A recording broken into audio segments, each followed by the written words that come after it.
सारा राज्य में चली महामाई पूजा उत्सव मुखर पुरठू परी पूजा मंडप में पूजा पाँच माँ दुर्गा ठीक से बेले आज जड़े मार सर्पघात मृत्यु होती जहाँ नहीं पूरा गाँव में सृष्टि होती शोकाकुल परिवेश माँ को हराई कोमलमती पुओ झील कांदी कांदी माटी गड़ी जाउछंती। एभली एक हृदय विदारक खबर देखा मिली कुदानगरी थाना अंतर्गत दिगनपुर पंचायत रसिलाबाद जिराल ग्राम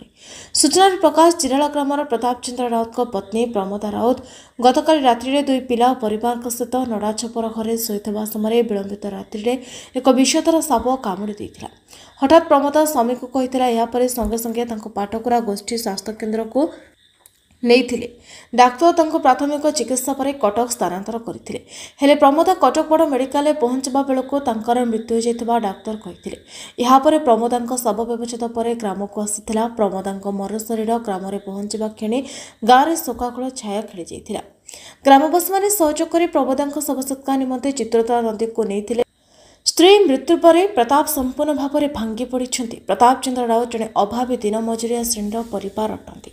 एक खबर पर सरपंच अमीय रंजन नायक पहुंची प्रताप को परिवार को सरकारी सहायता जोगाई देवाको युवा समाजसेवी प्रकाश चंद्र मुदुली दावी करिसेंती। प्रमाद को मृत्यु में कामेश्वर सेवा चैरिटेबल ट्रस्ट उपदेष्टा समाजसेवी दिलीप नायक सभापति रमेश चंद्र बेहरा दुख प्रकाश करिसेंती। प्रकाश चंद्र मुदुली घर जिराला जहा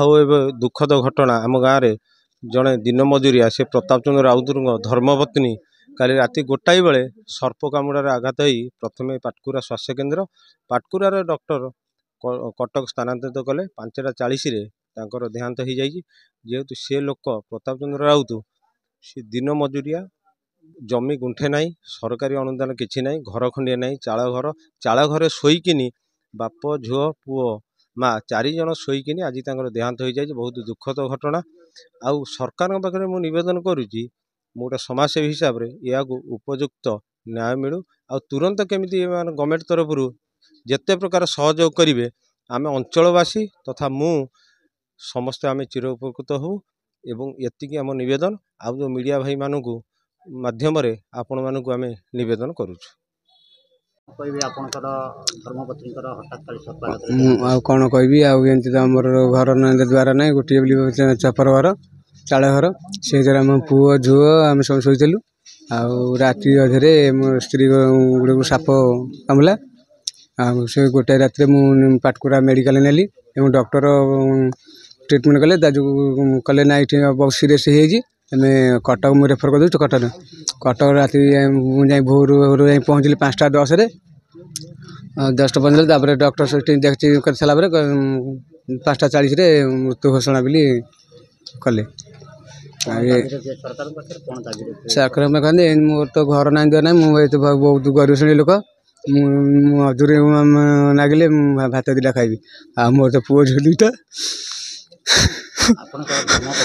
देहांत आप समाजसेवी छुड़ा गाँव अनेक लोक बर्तमान आज जो सारे दुर्गा पूजा चलती गोटा पुओ भरा देखा मिली आप कहे सरकार दाबीटा रखिए निश्चित भाव में समस्त सहयोग दरकार किसी दरकार नहीं गवर्नमेंट तरफ किसी साहाय्य मिले पिला छुआ किसी आगे पाठ साठ पढ़ी पारे ये माने सरकार पाखे विनम्र अनुरोध कर। केन्द्रापड़ा दीप्तिरंजन महांती का रिपोर्ट न्यायवती टीवी।